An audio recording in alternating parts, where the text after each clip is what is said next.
أعوذ بالله من الشيطان الرجيم بسم الله الرحمن الرحيم الحمد لله رب العالمين والصلاة والسلام على سيدنا محمد وعلى آله وصحبه أجمعين أما بعد رب اشرح لي صدري ويسر لي أمري واحلل عقدة من لساني يفقهوا قولي. நபியே, யார் செவிமடுத்து காது தாழ்த்தி கேட்கிறார்களோ அவர்களுக்கு நன்மாராயம் கூறுங்கள்னு அல்லாஹ் தன்னுடைய திருமறையில சொல்றான். எப்பவும் நமக்கு இப்படி ஒரு சந்தர்ப்பம் கிடைக்குமான்னு கேட்டா இல்ல. அப்போ வாழ்க்கையில இப்படி ஒரு பிரயோஜனமான சந்தர்ப்பம் கிடைக்கும் போது அதன் சரிவர நம்ம பயன்படுத்திக் கொள்ளணும். நாமும் கற்று நாம ஒரு 4 அல்லது 5 பேருக்கு கற்றுக் கொடுக்க போறோங்கிற நியத்தோட இந்த துவாக்களை நம்ம கத்துக்குவோம். அந்த வகையில நம்ம முதலாவதா பார்க்க போற துவா மிக மிக முக்கியமான துவா. ஆனா நிறைய பேருக்கு பரிச்சயமான துவா தான் இந்த துவா.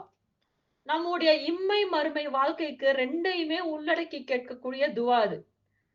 அதான் ரப்பனா ஆத்தினா ஃபித்துன்யா ஹஸனத வஃபில் ஆஹிரதி ஹஸனத வகீனா அதாபன்னார். இது குர்ஆன்ல சூரா பக்கரால 201வது வசனமா வரும். இதனுடைய அர்த்தத்தை இப்ப பார்ப்போம்.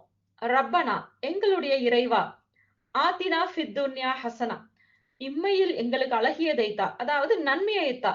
வஃபில் ஆஹிரதி ஹஸனா, இன்னும் மறுமையிலும் நன்மையை தா. வகைனா அதாபன்னார், இன்னும் நரக வேதனையிலிருந்து எங்களை பாதுகாத்துடியா அல்லாஹ்னு கேட்கக்கூடிய அழகான துவா. சொர்க்கம் போறதுக்கு ஒரு மனிதனுக்கு எதெல்லாம் தேவையோ அது அனைத்தையும் உள்ளடக்கிய துவா அது. ஆனா இந்த துவா இறக்கப்படுறதுக்கும் ஒரு காரணம் இருக்கணும்ல. அந்த காரணத்தை பத்தி தான் அல்லாஹ் சூரா பக்கரா 200வது வசனத்துல பேசுறான். ஜாஹிலிய காலகட்டத்துல மக்கள் ஹஜ் கிரியையெல்லாம் செய்யும் போது அரஃபாத்ல நின்னு அல்லாஹ்வை பத்தி நினைவு கூற மாட்டாங்களாம். அல்லாஹ்வை மிக குறைவா நினைவு கூறக்கூடியவங்களா இருந்தாங்க. ஆனா தன்னுடைய மூதாதையர்களை பற்றி பெருமை பேசக்கூடியவர்களா இருந்தாங்க. அரஃபாத்ல நின்னுட்டு மூதாதையர்கள் அவங்களுடைய ஏழைகளுக்கு அவங்க எப்படி எல்லாம் உணவளிச்சாங்க, அவங்க 2 சண்டையிட்டு கொண்ட 2 பேருக்கு நடுவுல எப்படி சமாதானம் செஞ்சு வச்சாங்கன்னு அவங்களோட பெருமைகளை பற்றியே பேசக்கூடியவங்களா இருந்தாங்களாம். அதனால தான் அல்லாஹ், நீங்கள் உங்கள் ஹஜ்ஜுடைய கடமைகளை செய்தீர்கள் என்று சொன்னால் அல்லாஹுவை நீங்கள் அதிகமாக நினைவு கூறுங்கள். நீங்கள் எவ்வாறு உங்கள் மூதாதையர்களை நினைவு கூர்ந்தீர்களோ அதைவிட அதிகமாக அல்லாஹுவை நினைவு கூறுங்கள் என்று அல்லாஹ் சுப்ஹானஹு வ தஆலா தன்னுடைய திருமறையில சொல்றான். அவங்களோட துவா எப்படி இருந்துச்சு தெரியுமா? இறைவா, நீ என்னுடைய தந்தைக்கு இவ்வளவு சொத்துக்களை கொடுத்த, அப்ப அது போல எனக்கும் கொடு. இந்த வருடம் நிறைய மழை பொழியக்கூடிய வருடமா இருக்கணும். இந்த வருடம் நிறைய குழந்தைகள் பிறக்கக்கூடியதா இருக்கணும்னு எல்லாமே அவர்களுடைய துவா இந்த உலகத்தை சம்பந்தப்பட்டதா, உலகத்தை உள்ளடக்கியதாவே இருந்தது. அவங்க மர்மையை பத்தி எதுவும் நினைச்சு கேட்கிறதாவே இல்ல. இது போல ஒரு மூமினோட துவா இருக்கலாமா? அதனாலதான் அவர்களுக்கு மறுமையில் எந்த நன்மையும் கிடைக்காதுன்னு அல்லாஹ் சுட்டி காட்டுறான். நம்ம பிரார்த்தனை செய்யும் போது வெறும் உலகத்திற்காக மட்டும் கேட்க கூடாது. இம்மை மறுமையும் கேட்டு நரக நெருப்பிலிருந்தும் பாதுகாப்பு கேட்கக்கூடியவங்களா இருக்கணும். இப்னு கசீர் ரஹிமஹுல்லா இதனோட சிறப்புகளை பத்தி நிறைய சொல்றாங்க. இந்த துவா குர்ஆன்ல உள்ள மிக சிறந்த, மிக சுருக்கமான மற்றும் மிக பரந்த அர்த்தம் கொண்ட துவான்னு சொல்றாங்க. காரணம் என்ன? உலக வாழ்க்கைக்கான நன்மையும் மறுமை வாழ்க்கைக்கான நன்மையும் நரக தண்டனையிலிருந்து பாதுகாப்பும் இது எல்லாமே ஒரே துவால சேர்றனால. இந்த உலகத்துல அப்ப நன்மைனா எதெல்லாம் நம்ம சொல்லுவோம்? உடல் ஆரோக்கியம், ஹலாலான ரிஸ்க், அதாவது அல்லாஹ்வோட சட்டதிட்டங்களுக்கு உட்பட்டு சம்பாதிக்கும் வாழ்வாதாரம். அடுத்தது பயனுள்ள அறிவு, நல்ல குடும்பம், அதாவது சாலிகான கணவன் அல்லது மனைவி, சாலிகான பிள்ளைகளை இதை குறிக்கும். மன நிம்மதி, இந்த காலகட்டத்துல இது ரொம்ப ரொம்ப முக்கியமான தேவைப்படுற ஒரு விஷயம். அல்லாஹ்விற்கு கீழ்ப்படிந்து வாழும் வாழ்க்கை. முக்கியமா உலக நன்மைங்கிறது பாவம் இல்லாத, அல்லாஹுவை மறக்காத வாழ்க்கையா இருக்கணும். சரி, இது இம்மையில கிடைக்கக்கூடிய நன்மைகள்னு நினைக்கிறோம். அப்போ மறுமையில என்னெல்லாம் நன்மைகள்?